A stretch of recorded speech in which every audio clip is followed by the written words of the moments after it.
Hello, and welcome to a developer's guide to Docker. My name is Lee Brandt. I'm a developer advocate at Okta.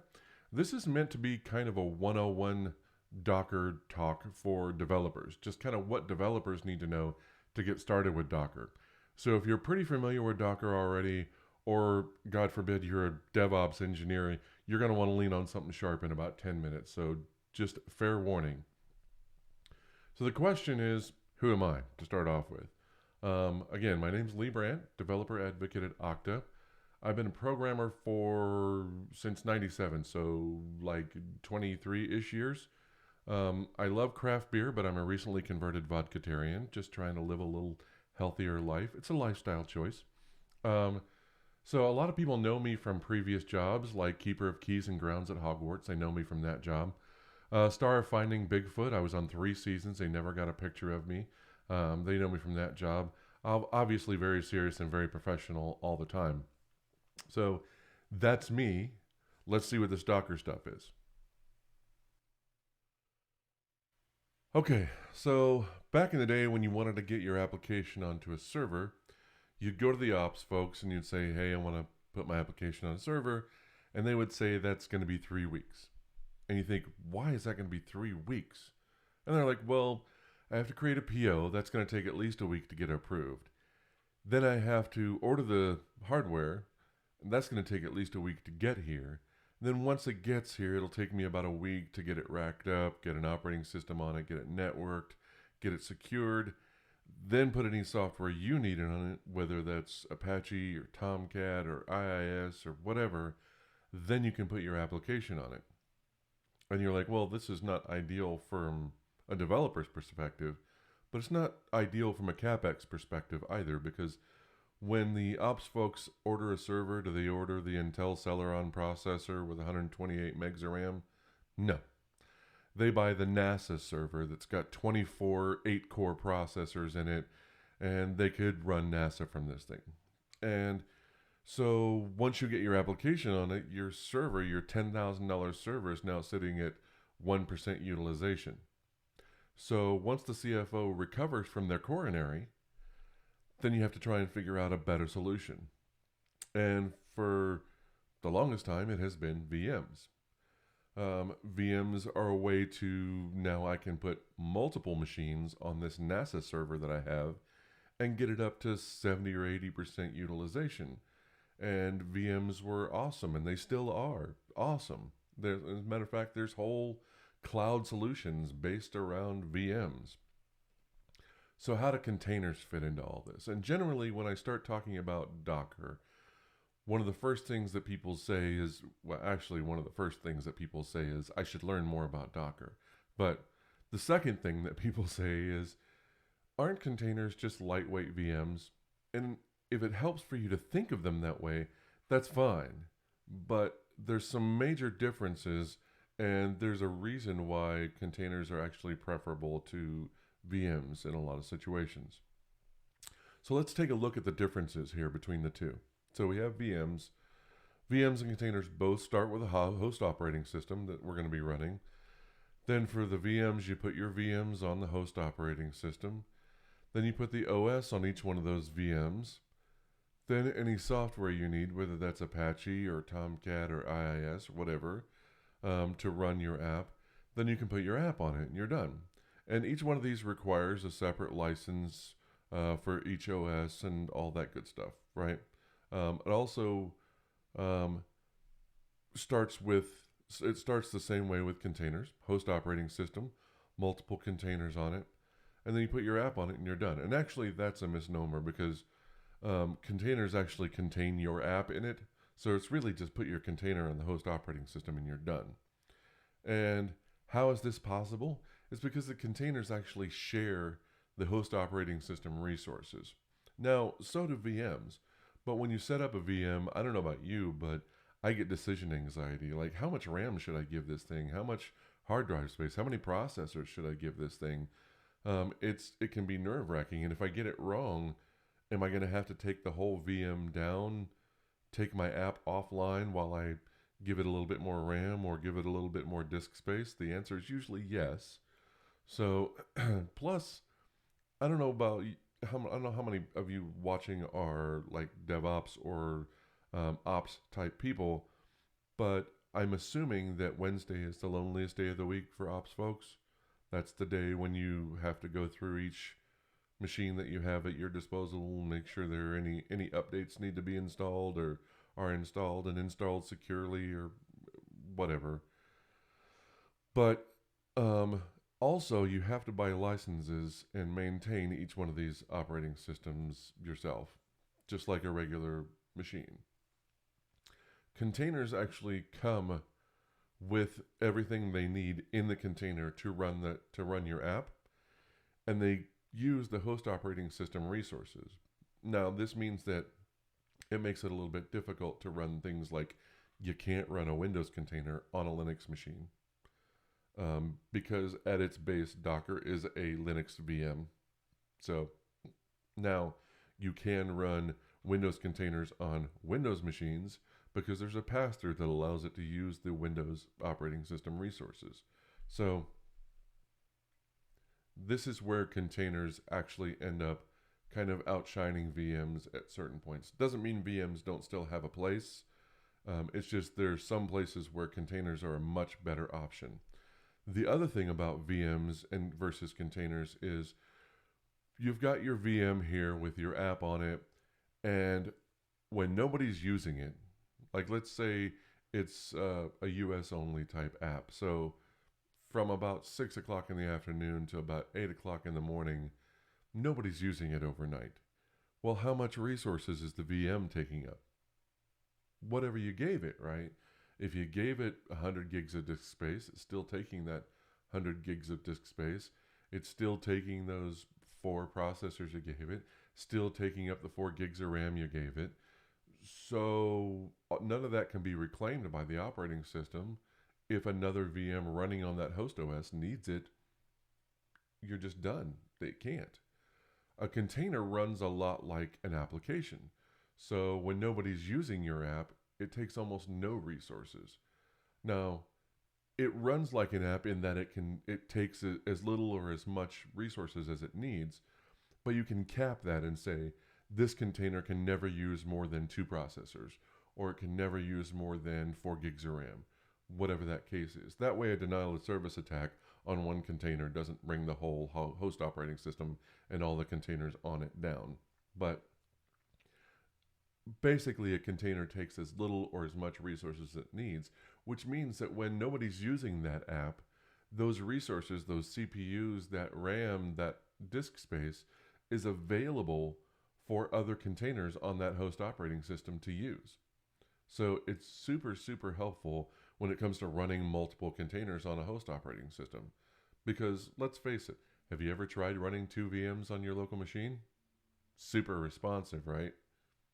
I've run 20 containers on my local machine to test out Swarm and Kubernetes. Works just fine. My host operating system is still super responsive because the containers for the most part aren't really doing anything. They don't have a load on those containers, on those apps, so they're not taking up very many resources. So how does Docker fit into all this? Well, Docker and CoreOS many years ago came and standardized the container. Now you might think, okay, that's cool. They created a standardization for containers, but it was huge for the industry because now with a standardized container, I as a host operating system manufacturer can make sure my host operating system has everything that it needs to run Docker. Also, it creates a whole like ecosystem around it, like Kubernetes, Swarm, all these Docker container orchestrators, Apache Mesosphere. All these things exist because containers became standardized, and now anybody can support them and write software that helps with containers. So that was huge. Now I know what you're thinking at this point. Come on, man, let's just get to the demo. Just show me how all this stuff works. So let's take a look at that now. Okay, so before we get to the demo, let's take a look at Docker Hub. It's just hub.docker.com. Now, you don't have to sign up to get to any of this stuff. I just want to show you, basically, when you get started with Docker, there's two things that you need to be aware of, two terms you need to come to terms with, so to speak, and that is images and containers. Now, Docker Hub is a place to store images. So images are basically, if you've done any object-oriented programming, you know that the difference between a class and an object is a class is really a blueprint for making a bunch of objects. You can think of images as the class that is made to stamp out a bunch of containers from it. Really, it's a container frozen in time that allows you to then hydrate multiple containers from that. So if I wanted to take a look at like the Nginx container, for instance, I can come here and generally it will be prefixed by the company's name. You can tell it's the official build of Nginx. And Docker Hub is the place to store images so that you can then share them with other people. Now you can create your own internal Docker Hub. For those of you whose company doesn't like to have anything off-premise, if they can avoid it, you can create your own Docker Hub internally, and it's just fine. It's just by default, Docker assumes you're using Docker Hub to store your images. So if I need an image that I don't have on my local machine, I get that by doing a Docker pull. So I would go Docker pull, and let's do Nginx. Oh, and what's the latest version of this? 1.17.9.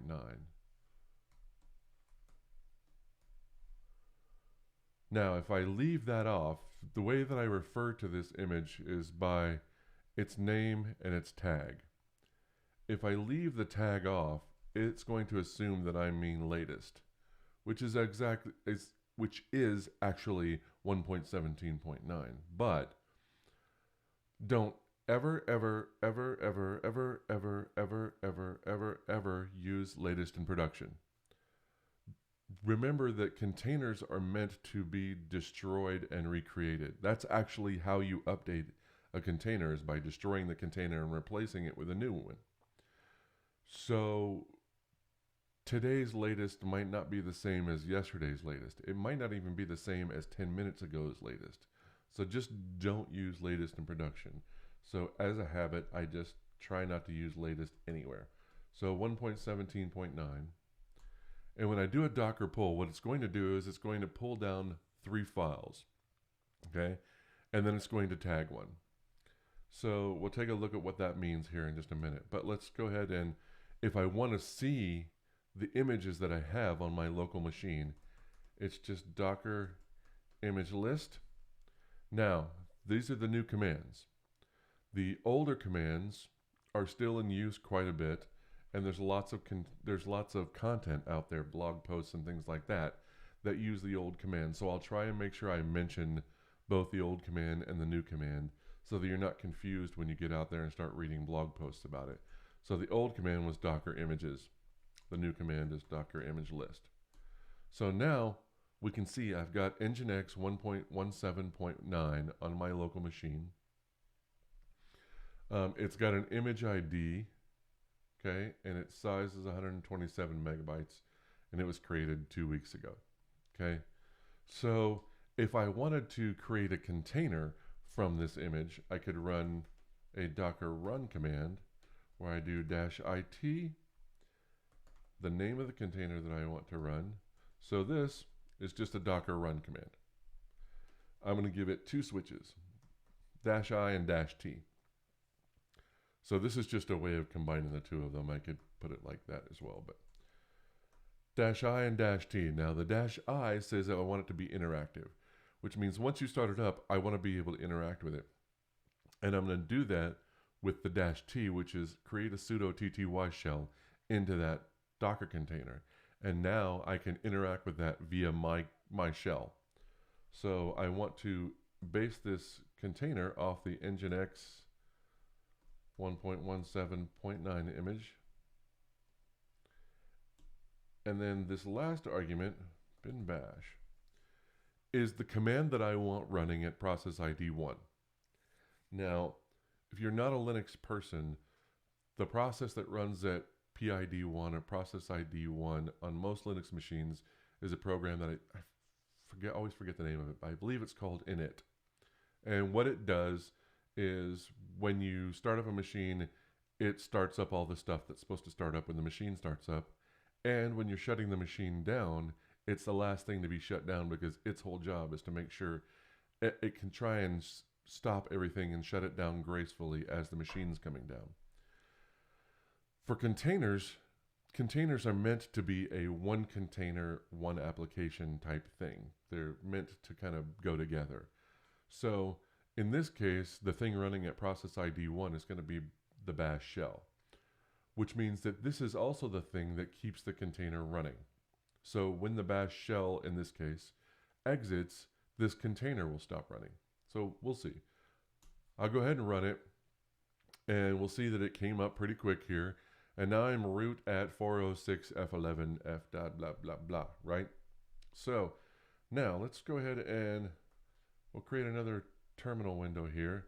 And if I want to see the list of containers running on my local machine, the new command is container list, docker container list. And that will show me the containers that I have running. By the way, the old command is docker ps. But here I have a container ID, and we look at this 406f11f blah blah blah blah. Looks remarkably like this hash there, because it is. So that's the container ID. There's the image that it's based off of. Here's the command that's running at process ID 1. When it was created 28 seconds ago, it's been up. That's its status. It's been up for 27 seconds. Port 80 on TCP is open. That's just part of the Nginx container. It's got port 80 open. It's a reverse proxy. That makes sense. And then the name of it is actually Vigorous McClintock. Because I didn't give it a name in my command line command, it made up a name for me. And it makes up names based on a list of adjectives and famous computer scientists' last names. So I don't know who McClintock is, but I'll have to remember to look that up later. Sometimes I'll do this just because I'm a dork. I'll run a container, usually in Nginx because it's small, and I'll see, Arduous Anderson. Okay, let me go look up computer scientist last name Anderson. So you'll get things like Angry Babbage and Hungry Boar. Just know that if you don't give it a name, it's going to pick a name for you. Now, I've got this thing running, and if I come over here, I can actually do regular Linux commands, and we'll see here I've got just a basic regular Linux machine. Now I can stop it one of two ways. I can come over here and do a docker stop and refer to the container. Now I can refer to the container in one of two ways. By its name, Vigorous McClintock. Now that's all right for this one, it's not so bad, but some of the computer scientists have some names that are pretty hard to spell, so it can be kind of hard to type. So use the container ID. Well, the container ID is 406f11 blah blah blah blah blah, right? So, but you only have to actually use enough of the container ID to make it unique in this list. So in this case, I could do docker stop 4. It's the only one on the list that starts with 4. Now, out of habit, I just do 406. I just do like the first 3. That's usually enough to make me unique in that list. Now, we're not going to stop it that way. Remember, bin bash is the thing that's running, that's keeping this machine running, this container running. So I could just exit. And if I exit out of that, it exits, stops the container from running, and returns me to my shell. Now, let's go ahead and close this guy down. If I come back and run my Docker container list, we can see I've got no containers running. Now the container hasn't gone anywhere, it's still there, it's just not running. So if I wanted to see all the containers on my host machine, whether they're running or not, I just add the -a to it. So I'm going to run the old command, docker ps -a. You could do container list -a, that's the new command. And we'll see here, here's my container, 406f11, Nginx 1.17.9, was created 3 minutes ago and it exited with a code of 0 40 seconds ago. Now, code of 0 means that it was good. It exited in a normal way. It wasn't a crash, anything like that. This is the first place to look when a container crashes. You can go and look up that status code and then do a search for Docker status code, blah, blah, blah. You can also run Docker logs in the container name, and you can see everything that happened. Usually there'll be something in there that's kind of an indicator of what happened. If I actually run that here, Docker logs 406, we can see that this is what happened. I did an LSAL, here was the output, then I ran an exit and it exited. Okay, so when I come over here and I do my Docker ps-a, let's say I messed something up and I want to get rid of this container. The way that I get rid of a container is it needs to be stopped first, but then you just do a Docker rm and then the same thing, 406 or vigorous McClintock, right? And with most things with Docker, when you run a command like this, if everything worked out like it should, the only thing that comes back to you on the terminal is the argument that you sent into the command, in this case 406. So now when I do a Docker ps-a, I don't have any containers running or not. Now I do have that Nginx image. So let's say I wanted to get rid of that. Let's say I really want an older version of Nginx. I don't want the newest version. So let's do Docker RMI for remove image.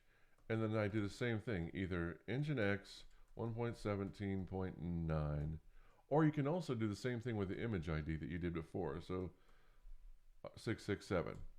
Now, when I remove this, we'll see that it untagged Nginx 1.17.9. It also untagged this ungodly SHA 256 of 2539, blah, blah, blah, right? It also deleted 4 files. All images are made up of layers. And the reason that they do this is because, let's say I'm using a bunch of different versions of Nginx. Well, they probably all start with the same base. So if I have 4 different versions of the Nginx image on my host machine, and they only differ a little bit, then the only thing that my machine has to store is the main image layers and then the diff layers. This helps with storage, so I don't have to store the entire image 4 times. I just have to store the layers that make up those 4 images and the diffs. So this is pretty cool, and it's something that we'll come back to at the end here. But now that I've got this, now you've got the basics of a Docker command line. Let's take a look at, generally, I wouldn't run a container by doing a Docker run. As a developer, I'm probably going to want to use a Dockerfile and Docker Compose to do that. So let's take a look at how that works. All right. For the most part, as a developer, I don't start containers with a Docker run command. I use a Dockerfile. Now, Dockerfile has a special file name. It's Dockerfile, capital D, no extension. You can name it something else, but then you'll always have to tell Docker what the file name is it's looking for, because by default it's looking for Dockerfile, capital D, no extension. So this is the format of a Docker file. The first line always has to be the from line. So this one I'm basing from node 8.4. This is the image that it's going to pull from Docker Hub if I don't already have it on my machine and base my new image off of. Now, the from line has to be the first line. You can have comments before that, but nothing before the from line. If you really are like into self-torture and things like that, and you want to build one without a base image, you could do from scratch. But yeah, don't do that to yourself. There's lots of really great images that already have good security built in, and if you stick to the official ones, you're probably going to be good. So this is the official node image based on 8.4, which is important. This is another advantage of containers, the fact that I have node 13 installed on my local machine, but this container is going to be running node 8.4 because this is an older app. So the first thing I'm going to do is I'm going to copy everything from my local directory to a directory in the container called /app. Then I'm going to set the working directory to /app, which means that everything that follows will be running in the /app folder in the container. Then I'm going to run two commands, and these are two commands that I'm running in two different ways, just to show you the two different styles. So the first one is called shell style, and it's just run and then the shell command that you would normally run, npm install. This runs under the guise of a user, in this case probably root, but it's going to run in a shell under the guise of a user. Where this is known as the exec style, and it's just command and then there's an array, where the first element of the array is the command you want to run, npm, and then the second, and all the rest of the elements of the array are arguments to that first one. So this is just going to run an npm start, which I could have easily done with just npm start like this, but I wanted to show you both styles. This does not run in the guise of a shell or a user, and according to the documentation, it's the one that's guaranteed to run after the container has started up. Now, I've never had a problem with a run command running before the container was ready. Maybe it's just because the containers are so fast that it doesn't have a problem with that. But just according to their documentation, that's what it says. CMD, the exec style, runs after the container is up and running. So this is basically what we're going to do. We're going to start with, we're going to go and get node 8.4 image from either Docker Hub or an internal one. Then I'm going to copy everything from my local directory to /app, set the working directory to /app so that when I run npm install and npm start, it's running in that app folder. And this is the thing that will be running at PID1. This is the thing like the bin bash from before. npm start will be the thing that's running at process ID 1. Now, that being said, I don't generally run containers using just a Docker file. As a developer, I use Docker Compose. So let's take a look at our Docker Compose file. And in this case, I'm going to do a couple of different things. So every Docker Compose must start with a version. First line, version. This case, 3.3. Then services is the other section. Now I've got two services here, web and Postgres. So I want to start up a web server and a Postgres container. So these are the two containers that I want to start up with Docker Compose. The image, I want it to be named workshop/node app. The container name, I want it to be called web, so I don't get Hungry Babbage or Curious Boar or whatever we got before. The build context is going to be the local directory, which means that's just telling Docker that I want to look in the current directory for a Docker file, capital D, no extension, to build my image off of. And that's where it's going to get the fact that it's basically based off of the node 8.4 image. Okay? Now, here's one of the first cool things. I'm going to marry port 3000 on my local machine to port 3000 in the container. Okay? I just happen to know that the node 8.4 image has port 3000 on TCP open because that's where node's going to run. Right? So I'm going to marry port 3000 on my local machine to port 3000 in the container. This means that I can go to localhost port 3000 and it'll actually be running in the container. The environment, this is setting up just some environment variables. This is the node environment. And the database URL, that's what it's going to use to connect to the database. We'll get to that in just a minute. But this is just the connection string that it's going to use to connect to the database. This is the second piece of cool unicorn magic, the first being the ports, for developers. I'm going to create a volume, it's a mount volume, from my local directory to /app in the container, which basically means it's basically like a symbolic link. So anytime anybody goes to /app in the container, it's going to automatically go to my local directories. So it thinks it's running /app in the container, but it's actually coming to my local directory to run my code, which means I'll be able to make changes to my local code and it'll be reflected in localhost port 3000 just like normal, except for everything's actually running in the container. So it's taking advantage of the fact that it's node 8.4 and I can do node 8.4 type things. The last thing is this entry point. Now this is going to override the CMD in the Docker file and say the entry point is going to actually be npm run dev. That's going to be the thing that's going to be running at PID 1. Okay? And if we look at run dev, it's going to be running nodemon. Okay? So that's our web server. The other container we're going to start up, yes, Docker Compose can start up multiple containers. As a matter of fact, it's set up to run the entire stack. So in this case, we've just got a web server and a database it's going to get data from. So the Postgres is going to be based off of image Postgres 9.6.3.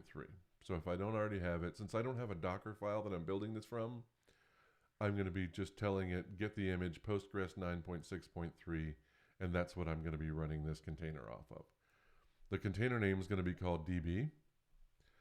I'm going to go ahead and marry port 5432 on my local machine to port 5432 in the container.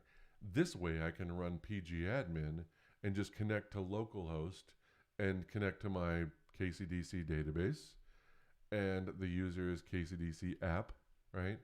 So these environment variables will be used to start up the Postgres database. And since I've got 5432 married to my localhost 5432, I can go to the KCDC database in localhost 5432, and it will actually be running in this container, just like normal. These last two are specific to Postgres and, well, Docker, really. But so this .sql folder, I'm going to map this volume to a docker-entrypoint-initdb.d file in the container, which means that when it goes to docker entrypoint initdb.d, it's actually going to go into this SQL Server folder, or this SQL folder. And inside this SQL folder, it's just got a SQL create table, just a DDL script. So this means that when the Postgres container comes up, it's actually going to look in that folder and run any SQL that it finds in there. So it's going to go ahead and create that speaker table for me. And I can also seed the database with test data, things like that. So it's super, super useful. The other thing, and this is probably one of the few times that you would see volume in production. Volumes are super helpful for development, but there's only a few places that you really need volumes in production. Databases and log files are the two big ones. So database, what I'm going to do is I'm going to create a mount volume of /db/dev in my local directory, this guy right here. I'm going to marry that to var lib postgresql/data. Now, anybody who's been doing development for a while knows that databases are really just an amalgamation of files. So what ends up happening is this var lib postgresql/data is where the normal data files live for a Postgres database. What this does is it puts all those files in my db/dev folder. These are all the files that make up a Postgres database. What this does, and the reason that you would do this in production is, remember I told you containers are meant to be destroyed and recreated. So it means that I can actually destroy and recreate this container, and as long as it has this volume, I don't lose any of my data. You don't want to store the data inside the container, because when you destroy the container, you'd be destroying all your data as well. So this is a way to do that, and you would do the same thing with log files. So now we've got our Docker Compose and Docker Dev files.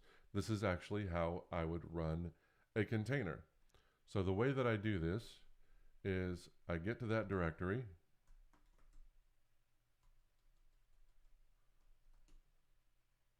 Okay, I'm in that directory. I do docker-compose. And in this case, it's looking for a file called docker-compose.yaml. Well, we're using the dev file, so I'm going to actually have to give it the F switch.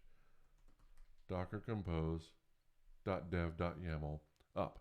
So the real command is docker compose up, but I had to give it a file switch because I'm using something other than the standard file name, which is docker-compose.yaml.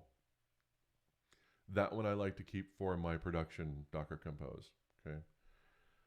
So when I do Docker Compose up, it'll say it's building web, and you'll see these look very familiar, almost like it's pulling it right from the Docker file, because it is.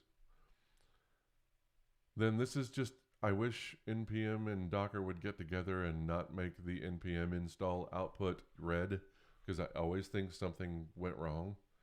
But this is just the install for npm install, and then npm start. But here's the Docker Compose, where it's going to do an up build. Built web, then it created the DB. Then you can see down here the database system is ready to accept connections. So everything's set up. So that means that I should be able to come over here and go to localhost 3000 and see my application, my lovely Node application that's going here. Now, if you don't believe me that this is running in my local machine but running in the container, we can just change this file and NodeMon will get the updates. And when we refresh the page, there's Docker for real. And that's the way I develop during the day, is I'll just come in here and I'm making my changes to my file. I hit save, come back over here, refresh, got all my changes. Yep, they're good to go. Everything's good. Now, the other thing that I wanted to show you is here's pgadmin. Now I can go ahead and connect to this server. And the connection is going to go to localhost 5432. The username is kcdc_app, because that's what we told it was going to be here in our Docker Compose. And the database that I want to get to is kcdc, but that's the only one I'm going to have access to. It doesn't have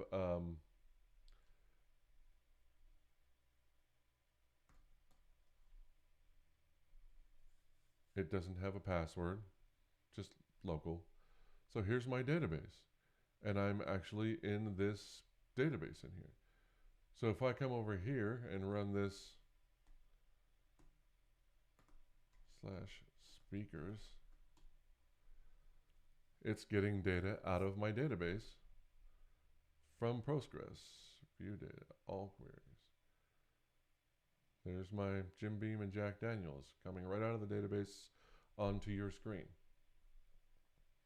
Now, once we're done, I can Control-C out of this. Now, I could have put a -D on there to be disconnected from it, so it's not running like this. But when I hit Control-C, we'll see it's stopping the DB. Oh, it can't stop the DB because I'm connected to it. So let's go ahead and disconnect from here.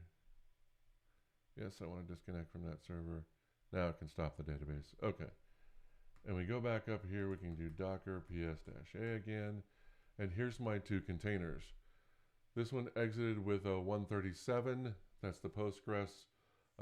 That's because I killed it. The npm run dev, just Control-C is the normal exit for that thing, so it's just a 0. Now, I've got these two containers, and let's say I messed something up with the creation of the image or the creation of the containers, and I want to clean up. And this is something I wish somebody had showed me when I first got started with Docker. Is remember, even if you're on a Windows machine or on a Mac, this is running on a Linux VM. Docker containers or Docker toolbox itself, the Docker desktop, runs on a Linux container or Linux VM. So I can do Docker remove to remove the container, but then I can also put the output of another command on here, which is docker ps-a-q. And -a-q actually just outputs the IDs. So if we just look at that, docker ps-a-q just puts the output of all the containers. So if I want to, I just docker rm, and the output from Docker ps-a q will be my input for the docker remove command, and it'll just remove those two containers. So now I'm all cleaned up. This is super helpful when you first start messing around with Docker and you create a bunch of containers, some of which don't have names, some of which are messed up, and you just want to wipe the whole thing and just get rid of all the containers that you have on your host machine and start over again. And now if I do a Docker images, I'll see I've got this workshop node app because that's what I told it to call it, the image that it created from that Docker file. So if I want to get rid of that, Docker RMI workshop slash node app, and it'll untag workshop node app latest, and it'll delete all the layers in my image. Now when I come up here and do a Docker images or Docker image list, which is the new command, I've just got the old two images there, and Docker ps-a, nothing running on my local machine. So that is how you use Docker Compose and Docker as your development environment. Now think of the implications. The implications here are that when I start work at a new organization, I don't have to have Node 8.4 installed on my machine. All I need is Docker desktop installed on my machine. And I can then go clone the repo that already has the Docker file in it, and then just run a Docker Compose up with the docker compose.dev.yaml file switch, and I'm up and running. I didn't have to install Node or NPM or any of those other things. I just use the Node Docker container. The other implementation here is if you've ever worked in an organization where you have a UI team and an API team, and the API team is developing and they're delivering to like a test server that all the UI people are hitting. Whenever the API team pushes a broken build to the test server, the UI team is stuck. They're just, well, API's down, I guess I'm going to get bagels, right? There's nothing really you can do. In this case, the API team could actually just push a new version of the container up, and I, as a developer, could do a Docker pull or rebuild my API locally and just run it locally. Then it doesn't matter that they're pushing broken stuff. If they push a broken container, I just get the one tagged before that, the last good known one, and I'm not broke. I can continue to work as a UI person. Same thing with the API people. I could actually pull down the container that has the UI in it and run it against my API and make sure that the data is showing up in the right place. And if it's not, maybe it's because I formatted the data incorrectly or something like that. I can actually have the UI running locally, and the UI folks can have the API running locally, and we can actually work independently of each other without stepping on each other's toes or breaking each other from being able to work, which is super, super helpful. The last thing I want to mention is we've looked at the Docker files. If I go in here, I can actually pull out the Docker file that makes up the Nginx container. And we talked about layers earlier. So I've got this run, set X, and add group, and all this stuff, but it's all ampersanded together. And that's because, remember, I had 5 layers because I had 5 commands going on in here, 4 layers.